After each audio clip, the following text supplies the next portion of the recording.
Me avisa quando a gente entrar, eu estou pronto Sim, aqui. tá, já estou aqui aguardando o sinal da técnica.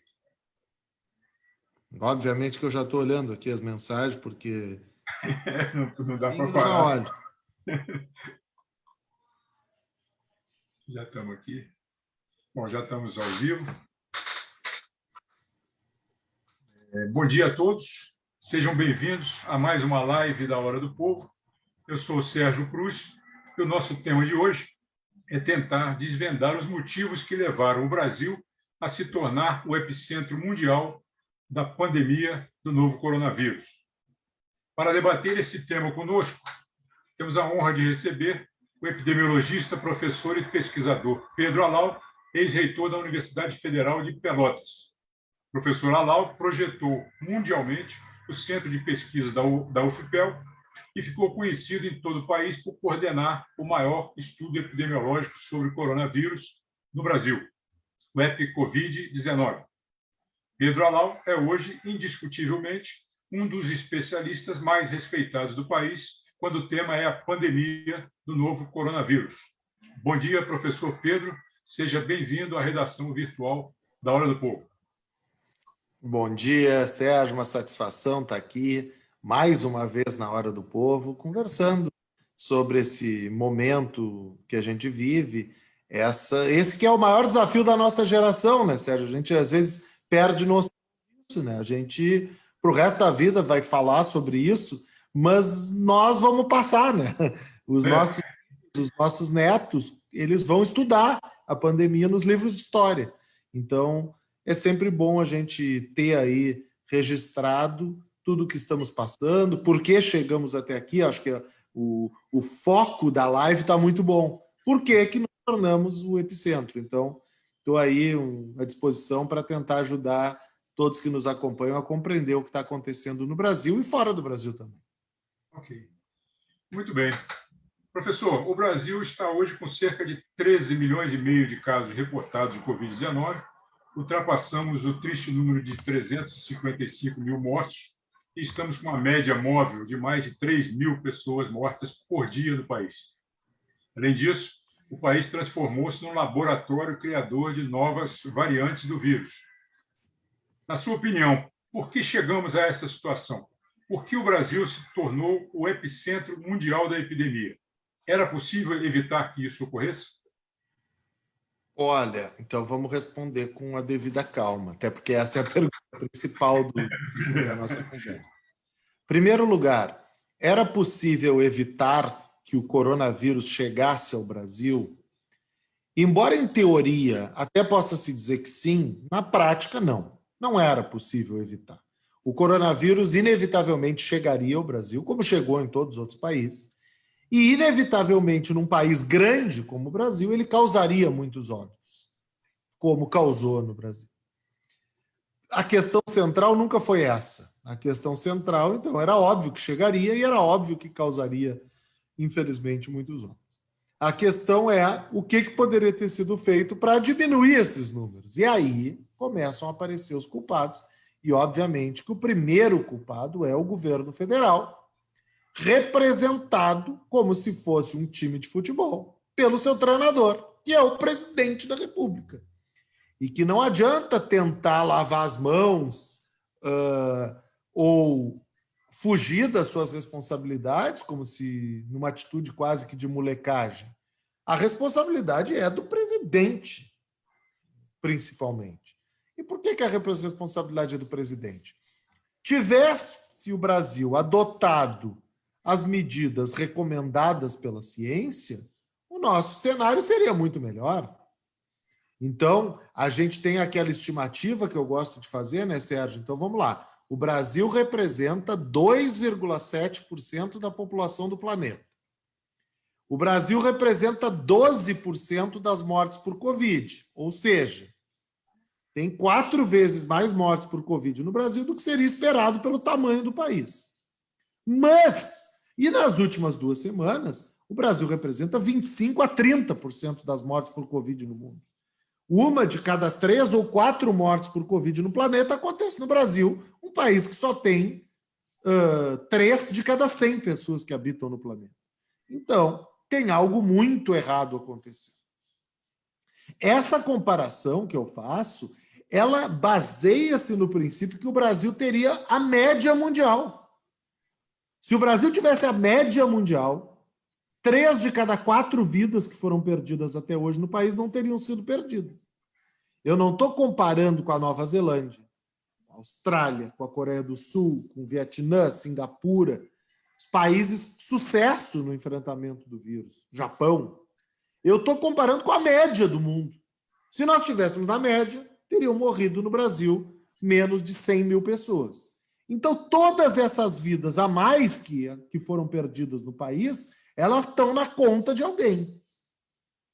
Esse alguém é o governo federal, porque foi o governo federal que decidiu não ter uma política de testagem no país, foi o governo federal que decidiu não ter uma política de rastreamento de contato no Brasil, é o governo federal que desencoraja o uso de máscaras por meio das aparições públicas do próprio presidente, é o governo federal que promove medicamentos que não têm eficácia comprovada contra a doença, é o governo federal que se posiciona contrário a lockdown, e nós vamos falar sobre isso mais para frente, e é o governo federal que desestimulou na narrativa a importância da vacinação. O presidente disse que não ia se vacinar, disse que quem se vacinasse podia virar jacaré, mas pior do que na narrativa, na prática, quando deixou de comprar 70 milhões de doses. Então, assim, a responsabilidade ela é consideravelmente da presidência da República. Treinador tem que assumir a responsabilidade pelo resultado do seu time, que ele mesmo escalou. Agora, tenho que te admitir que as minhas analogias com futebol elas ficam muito mais fáceis quando eu te vejo bebendo numa caneca do campeão de tudo, Flamengo. Né? É mais tranquilo fazer as analogias, porque nós, flamenguistas, estamos acostumados, aliás, estamos com bursite de tanto levantar a taça. Tá ruim para nós, a gente pede encarecidamente aos outros times que de vez em quando ganhem alguma coisa, porque senão nós vamos ficar com uma inflação grande. Pedro, vamos criar aqui uma situação, que você já fez uma análise das responsabilidades e, a grosso modo, por que chegamos nessa situação. Mas vamos aqui criar uma situação hipotética. Você, Pedro Alau, é convidado para assumir o Ministério da Saúde. Não teve jeito, chamaram o Pedro para ministro. Quais seriam as suas principais medidas para enfrentar essa tragédia desse momento da pandemia? Vou te dar uma possibilidade de analisar em 2 possibilidades. Uma com Bolsonaro e outra sem Bolsonaro, né? Com alguém, vamos dizer assim, pelo menos neutro na presidência do Brasil. Quais são as medidas assim imediatas para enfrentar a situação no quadro em que ele está, fora de controle, vamos dizer assim? Tá. Então, primeiro, assim, eu sou obrigado a fazer uma manifestação inicial dizendo que o cenário com Bolsonaro não existe. E não existe porque, apesar do meu compromisso como servidor público com o país, com a população do país e com o Estado brasileiro, eu não associaria o meu nome de maneira alguma a um governo como o que nós temos hoje. Eu não cogitaria assumir qualquer cargo num governo cujo presidente da República é o mesmo que fez apologia a torturador, que disse que uma deputada não mereceria ser estuprada, que posava com uma foto de uma caixa de um remédio. Então, assim, essa possibilidade ela efetivamente não existe, por mais que eu seja um servidor comprometido com o Estado brasileiro e, como tu muito bem dissesse, em uma eventualidade de um governo que não é ideologicamente igual a mim, mas que fosse do campo racional, poderia ser cogitado. Feito essa introdução, que eu acho que é necessária nesse caso, eu escrevi uma coluna com as ações que eu recomendava para o novo ministro da Saúde, tentando criar aí algumas saídas para esse momento. Eu acho que, assim, sendo muito resumido, tem 2 coisas prioritárias agora. Atingir uma média de 1,5 milhão de doses de vacina aplicadas por dia, e, para isso, tem que fazer uma força-tarefa que o Brasil é capaz de fazer pela sua importância mundial e pela gravidade do quadro, para garantir que tenha vacina para isso, mas o Brasil tem que vacinar 1,5 milhão de pessoas por dia, todos os dias. Primeira coisa. Segunda coisa, um lockdown de 3 semanas no país inteiro, com apoio do governo para que as pessoas e as empresas possam cumprir a medida, e que é fácil e barato sob o ponto de vista econômico. R$150 não vai ser possível.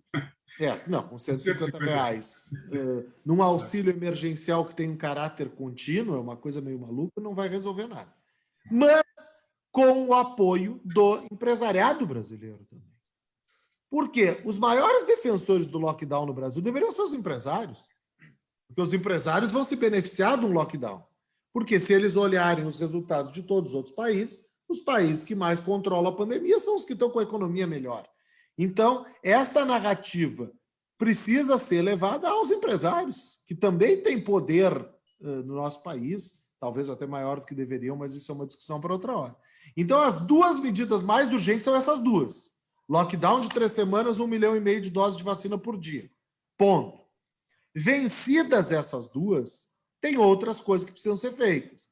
A primeira é, no cenário do atual presidente, é dizer que ele não se manifeste nenhuma vez mais publicamente sobre a pandemia, porque ele está causando um dano ao país, mas ele está causando até um dano político a ele mesmo. Alguém tem que dizer para ele, pelo amor de Deus, para de falar sobre a pandemia, porque a tua popularidade, que já está baixa, vai só piorar. Segundo, uma campanha séria e responsável de uso de máscaras, inclusive com o exemplo. Então, quando tiver um evento... Aliás, o Ministério melhorou nisso, nós não podemos deixar de dizer. O ministro está sempre de máscara, sempre tentando respeitar o distanciamento, deu uma melhorada. Teria que ser em todos os âmbitos do governo. Uma campanha séria sobre a importância da vacinação, especialmente essa coisa da segunda dose que está aparecendo agora. Muita gente não tem ido tomar a segunda dose, então o governo tem que criar um canal de rastreamento das pessoas que tomaram a primeira dose para chamá-las urgentemente para tomar a segunda dose dentro do prazo. Essa é outra coisa que precisa. Um protocolo nacional de tratamento para a Covid, assim como existe para tuberculose, hanseníase e outras doenças. Então tem que ter um protocolo baseado em evidência científica que diga quando é que entra corticoide, se não entra, se vai fazer anticoagulante, quando não vai fazer, se vai precisar entubar, a partir de quando, tem que monitorar a saturação, a partir de quando é perigoso. Tá? Essas coisas que, respeitada a autonomia médica, precisam ter numa doença como essa e que, obviamente, não são focadas nos 2 medicamentos de estimação do governo federal. Então, um protocolo de tratamento da Covid seria outra coisa que eu implementaria. E, por último, um diálogo. Só antes de passar para o diálogo, na primeira parte da sua proposta, você fala da vacinação de 1,5 milhão. Como é que você encara o problema da limitação de vacinas no mundo? Quer dizer, a limitação de vacinas no mundo, desculpa, Sérgio, ela é uma limitação que pode ser bem dialogada com o Brasil representando o que representa. Uma das 10 maiores economias do mundo, o epicentro da pandemia, um perigo para a sociedade internacional. Num bom exercício de diplomacia, o Brasil consegue tranquilamente ter 1,5 milhão de doses por dia. Vamos falar a verdade. O Brasil agora, nas últimas semanas, tem feito 700, 800 mil por dia. Não é aumentar em 10 vezes, é duplicar só. Então, o Brasil consegue, mas sentando à mesa com a Johnson & Johnson, ou sentando à mesa com a Pfizer, sentando à mesa com a Moderna, numa conversa baseada em ciência, uma conversa séria, e não numa conversa que tu diz que vacina é ruim, pode fazer as pessoas virar jacaré. É óbvio que as empresas não são infantis. Então, a indústria farmacêutica... Governo dos outros países. Presidente Biden, o Brasil está numa situação desesperada, o Brasil representa uma ameaça para o mundo todo, vocês estão estocando vacinas, nós precisamos que vocês mandem 50 milhões de vacinas para o Brasil essa semana. Então, assim, são conversas que são possíveis num cenário em que o Brasil se relaciona decentemente com o resto do mundo. Como é que você está vendo essa iniciativa dos governadores, o consórcio do Nordeste, o consórcio da Amazônia Legal, de adquirir a vacina Sputnik V da Rússia.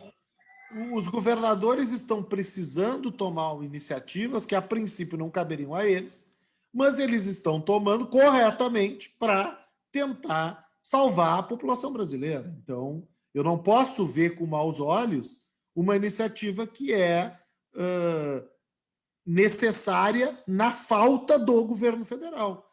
É quase aquela coisa que existe legalmente em alguns casos, é na falta de, tu tem que agir. E essa é a situação, os governadores estão corretíssimos de ir buscar. Eu não tenho nenhuma predileção específica pela Sputnik, nem pela Moderna, nem pela Johnson & Johnson, nem pela Pfizer, nem por nenhuma. Eu tenho uma predileção por vacina no braço das pessoas, uma campanha de vacinação bem feita. Então é isso. Só para encerrar ali aquela resposta do que eu faria, como eventualmente no cargo de ministro, também criar um comitê sério, científico, para tomar coletivamente essas decisões todas. E não é um comitê só de pesquisadores. É um comitê de empresários, é um comitê de gestores, representantes dos governadores, para que, levando-se em consideração toda da sociedade, representada no Conselho Nacional de Saúde, por exemplo, representação social, controle social, como a gente chama, então, esse grande comitê precisa ter poder para tomar decisão sobre a pandemia. Acho que é isso. E aí a gente certamente não estaria nessa situação vexatória que nos encontramos hoje. Então, na condição de ministro, você tomaria essas medidas. Agora, eu queria que você fizesse uma análise sobre uma avaliação. Alguns epidemiologistas analisam os 3 grandes blocos, vamos dizer assim, de regiões do mundo, né, onde predominaram formas de encarar a pandemia diferenciadas. Nós vimos na Ásia, né, pegando aí os países que você citou, Coreia, China e outros, onde predominou a vigilância epidemiológica intensa, né, testagem em massa, rastreamento de contatos, busca ativa de casos, um isolamento rigoroso nas regiões afetadas, né, uma coesão social importante e uma disciplina bastante grande da população no convívio, né, com as suas autoridades. O resultado me pareceu bastante bom, você já citou isso. Na Europa, existiu algum grau de vigilância epidemiológica, menos intensiva, vamos dizer assim, intensa, do que houve na Ásia, e o que prevaleceu no continente europeu foi um lockdown geral, feito de uma maneira assim, talvez meio desordenada. Na Inglaterra com a imunidade de manada no início, depois voltou atrás, a Suécia também deixou a coisa solta, mas, no geral, predominou ali a visão do lockdown geral como maneira de enfrentar a pandemia. O resultado, eu vejo assim, grosso modo, como médio, um resultado meia-boca, vamos dizer assim, né? E nas Américas, os 2 principais países, né, Brasil e Estados Unidos, imunidade de manada, quer dizer, se deixou a população encarar o vírus desprotegido, né? Por mais que nós tenhamos iniciativas de alguns governos e prefeituras, aliás, várias tentando, mas, no geral, os 2 países tiveram esse comportamento quase que praticamente imunidade de manada, né? Como é que você interpreta esses dados? Como é que você vê essas diferenças? Olha, primeiro eu acho que, como epidemiologista, eu tenho que reforçar muito o modelo que tu chamasse aí, acho que corretamente, alguma coisa tipo modelo oriental ou modelo asiático. Esse é o modelo que eu aprendi. A gente tem que dizer isso. É um modelo que entende a pandemia como algo controlável com vigilância epidemiológica e que adota as medidas que a gente aprende quando a gente é aluno de epidemiologia para controlar uma epidemia, uma pandemia. Esse é o modelo. E não é por acaso que os índices da Nova Zelândia, do Japão, etc., não, eles são imensamente menores do que a Europa toda e do que a América do Sul, a América do Norte toda. Então, assim, este é o modelo a ser seguido. É um modelo, e aí eu vou entrar numa coisa um pouquinho mais complexa, que é um modelo populacional.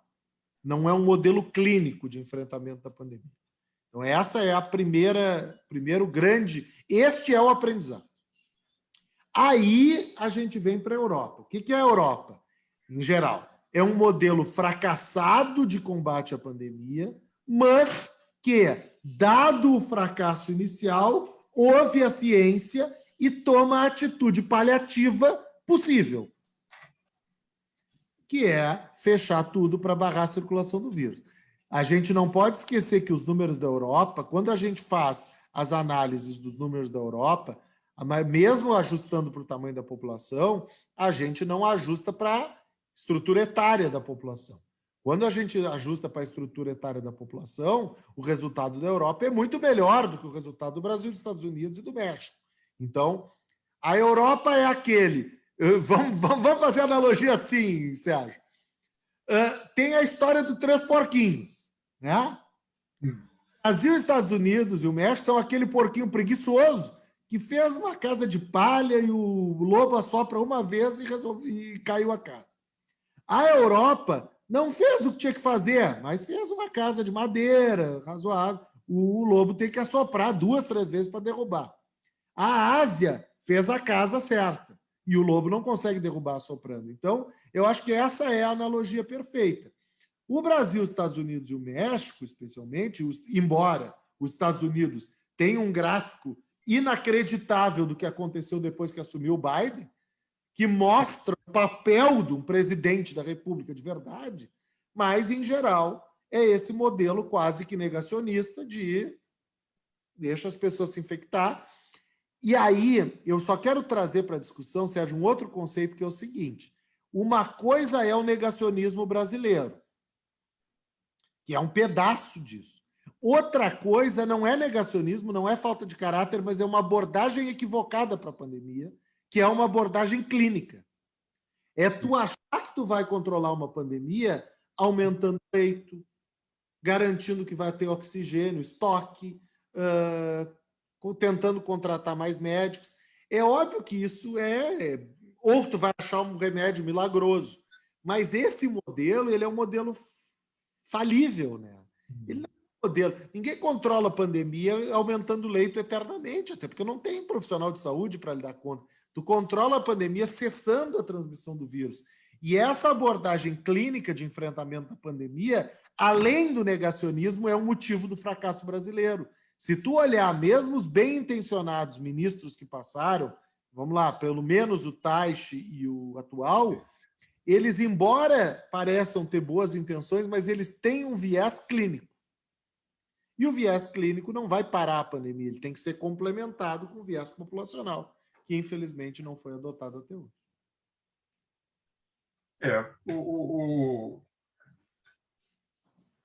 A vacina, eu acho que realmente é o ponto central, né? A ciência deu uma resposta rápida, criou em tempo recorde as vacinas, várias delas, mas do ponto de vista epidemiológico, isso que eu queria... Do ponto de vista epidemiológico, nós podemos considerar que nós não temos uma vacinação ainda no Brasil, né?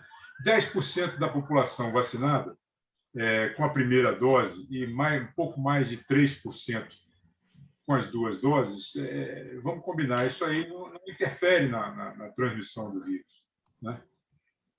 Quais são as consequências que você avalia da persistência desse ritmo lento da vacinação no Brasil? Quer dizer, e como é que você já respondeu, como é que se resolve isso? Quer dizer, o que nós temos que fazer para a força-tarefa e tal, mas a gravidade da situação é muito grande, quer dizer, o número de mortes está explodindo, né? 3 mil por dia, uma coisa assim assustadora. Como é que você vê essa contradição? Não, olha só, primeiro a vacina é isso. O Brasil sempre foi referência mundial em vacinação. O Brasil precisa recuperar seu status de referência mundial em vacinação. E para isso, realisticamente, nós temos que vacinar 1,5 milhão de pessoas por dia, todos os dias. A gente pode vacinar mais do que isso? Pode. A gente pode vacinar 3 milhões por dia. Mas, no cenário atual, de acordo com a disponibilidade de vacinas no mundo, etc., então 1,5 milhão é a meta que nós temos que trabalhar. Se a gente pegar desde o começo da campanha de vacinação, 17 de janeiro até agora, a nossa média tem sido 300 mil doses por dia. É 5 vezes menos do que precisa. Tá bem que nas últimas 2 semanas essa média chegou quase em 700 mil por dia, eu acho. Tá bem? Está melhorando, mas tem que chegar em 1,5 milhão. Então, essa é a primeira coisa. Segunda coisa, nós temos que ter um acompanhamento dos vacinados, inclusive para garantir que eles façam a segunda dose. Isso é uma coisa que eu te falei que eu incluiria numa plataforma de Ministério da Saúde. O Ministério da Saúde tem que criar um aplicativo, qualquer que seja, para ter contato direto com os vacinados, para monitorar efeito adverso, que é pouco, mas especialmente para agendar a segunda dose e acompanhar que as pessoas vão lá. Fora isso, não tem muito segredo, é negociar. O Brasil recebeu uma oferta de 70 milhões de doses da Pfizer. O Butantan, a Fiocruz, tem capacidade de produzir mais se tiver os insumos. Então, assim, é uma força-tarefa que depende de diplomacia internacional, depende de investimento nos produtores nacionais, depende de pressão política nos órgãos internacionais, mas é que isso tem que ser feito por alguém que tenha credibilidade nesse espaço. O atual ministro está tentando, em alguns aspectos, tu nota ele tentando fazer isso. O problema é que é difícil, né? Porque tu é ministro do governo que é preconceituoso com a China, tu é ministro do governo que tomou lado na eleição americana e perdeu. Sim, esse é o problema, né? Tu tem um país hoje que na diplomacia, nas relações exteriores, nas relações internacionais, é uma vergonha. Então não é fácil, mas pelo menos eu vejo alguns movimentos, e tenho que relatar, do atual ministro, tentando recriar esses canais de comunicação com a OMS, com a ONU, com os outros países, com a indústria farmacêutica, para dizer, olha aqui, erramos no passado, azar, mas nesse momento, se vocês não botar milhões de doses de vacina no Brasil rápido, daqui a pouco vai surgir uma variante aqui que vai escapar de todas as vacinas e todo mundo vai ter que precisar ser vacinado de novo. Então, o Brasil tem uma capacidade de apelo se fizer um processo bem feito de convencimento. Agora, nós conseguimos vencer essa batalha do negacionismo, né? Vamos dizer, na população. Quer dizer, porque havia uma disputa da população para não se vacinar. Quer dizer, em relação à vacina, sim. Em relação à vacina, a grande maioria da população está disposta a se vacinar. Isso é uma derrota para o negacionismo bolsonarista, vamos dizer assim. Na verdade, tem várias derrotas, né? Teve a derrota da máscara. Hoje em dia, até o próprio presidente começou a usar máscara. Não sabe muito bem como usa, mas... não sabe usar, mas usa. Eles circulavam nos grupos de WhatsApp mensagem dizendo que as pessoas podiam se intoxicar com máscara. Né? Nós não podemos esquecer disso. Mas, em geral, a gente venceu a batalha das máscaras, vencemos a batalha da vacina, sem dúvida nenhuma. Estamos muito perto de vencer a batalha dos medicamentos, acho que já dá para dizer que estamos vencendo, longe. A única que a gente não venceu ainda é do lockdown. Essa a gente não venceu. A população ainda compra a narrativa de que ou tu investe na economia ou tu investe na saúde, que é uma narrativa totalmente equivocada. Então, acho que essa é uma que a gente ainda precisa recuperar para que a ciência vença o negacionismo. Tudo bem, Pedro Alau. Nós estamos chegando aqui no final do nosso programa. E eu queria que você... Não podíamos fugir desse tema, quer dizer, você já fez até a certo ponto uma avaliação do papel do governo federal nesse desastre, nessa tragédia que o país está vivendo. Mas nós estamos tendo aí uma polêmica aguda, né, da CPI da pandemia, quer dizer, uma investigação sobre as responsabilidades por essa tragédia, as omissões, né, e a busca de se corrigir esse rumo através de uma comissão parlamentar de inquérito. Como é que você está vendo, para fechar aqui o nosso programa, esse momento, essa discussão, como é que você vê a instalação dessa CPI? Olha, Sérgio, eu vou te dizer do jeito mais simples, depois eu vou aprofundar. A minha avó, Dona Leia, falecida, infelizmente, a minha avó me lembro dela dizer seguidamente para mim: Pedrinho, quem não deve não teme. É uma coisa óbvia. Né? Olha, eu fui reitor da UFPEL por 4 anos. Todas as vezes que o Tribunal de Contas da União, a Controladoria Geral da União, Ministério Público Federal, Justiça Federal, qualquer outro órgão, Defensoria Pública da União, queriam investigar algo na universidade, eu era o primeiro, como reitor, a dizer: que bom e estamos à disposição para prestar todas as informações. Porque é óbvio que quem não deve, não teme.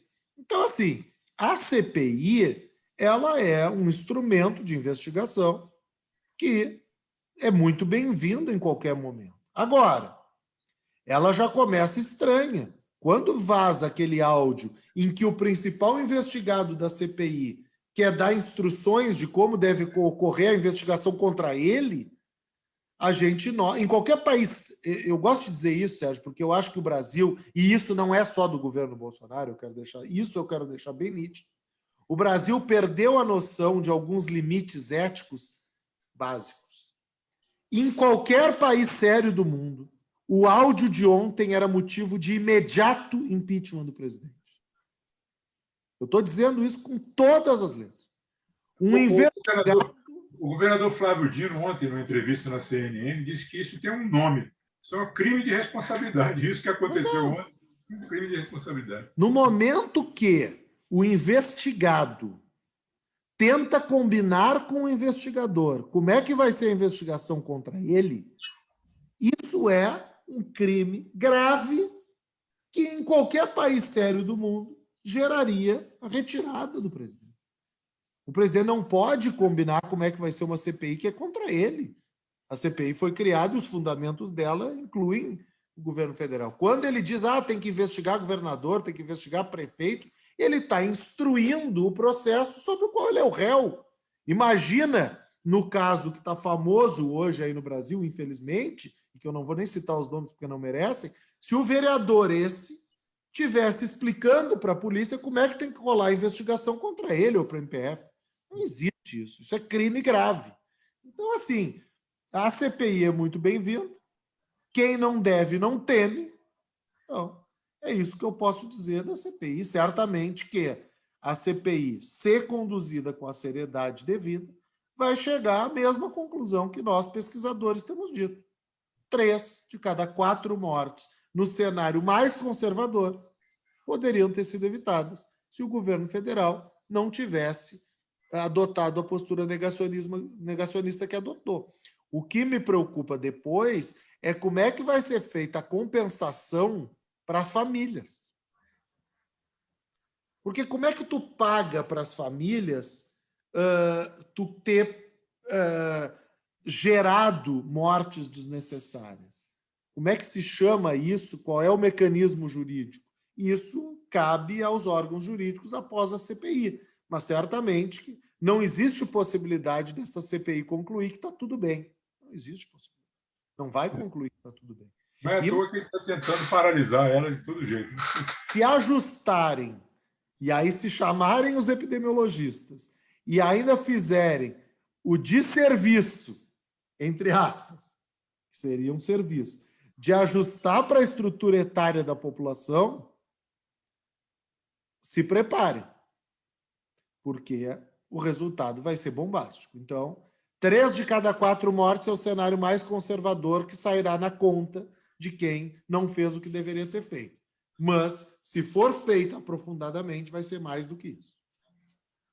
Bem, professor Pedro Alau, queria agradecer muito a sua participação aqui na live da Hora do Povo, em nome de toda a redação, dizer que nós ficamos muito honrados com a sua presença.